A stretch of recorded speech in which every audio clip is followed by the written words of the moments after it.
Madame Houle. J'aimerais savoir comment est née l'idée de la clinique mobile. En fait, c'est né. Ça a été réfléchi longtemps, mais quand on l'a réfléchi et qu'on a dit on y va, ça a été très, très, très rapide.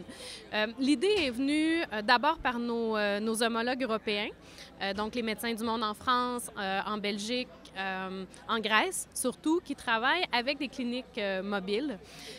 Pas tout à fait comme ça, parce que nous, on est vraiment à la fine pointe, dessinés pour nous penser pour les besoins de Montréal et de nos populations. Mais comme ils travaillaient déjà avec ce concept-là et que nous, depuis 99, on était dans la rue avec les sacs à dos, les infirmières, les sacs à dos sur l'épaule, aller à la rencontre des gens, on s'est aussi rendu compte que la population changeait et qu'il y avait de plus en plus d'équipes de C3S, de CLSC, qui avaient des équipes de proximité, donc des infirmières, un peu sur le modèle de Médecins du monde, qui allaient vers les gens. Et nous, ce qu'on voulait, c'est revenir à la base quand il n'y avait pas ça, donc d'aller rencontrer les gens qui n'avaient pas de service et qui ne se rendaient toujours pas dans le système de santé public. Donc, c'est comme ça que l'idée, elle est venue. Et un bon matin, on s'est dit en réunion d'équipe, est-ce qu'on le fait?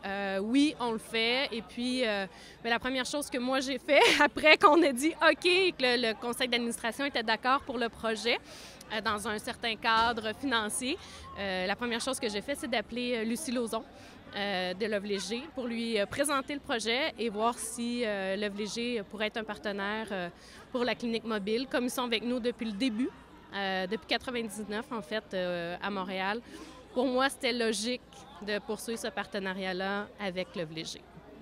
Et comment ça fonctionne, la clinique? Vous vous promenez dans les rues, vous avez des points de chute. Comment ça fonctionne? Oui, en fait, on a un horaire. On est sur 11 des 12 territoires de C3S de l'île de Montréal, pour le diviser comme ça, là, parce que c'est plusieurs quartiers, en fait. Et oui, on a des endroits, on a une grille horaire, un horaire qu'on peut distribuer. Et puis, les gens savent qu'on est à tel endroit, telle journée. Et voilà, c'est à travers l'île de Montréal, 5 jours sur 7 pour le moment. Les besoins seraient plus grands, mais pour le moment, c'est ce qu'on peut faire avec ce qu'on a comme moyens financiers. C'est quoi les principaux soins que vous offrez aux personnes en difficulté? Il y a beaucoup de soins de plaies. On va aussi des problèmes de peau, de tout ordre.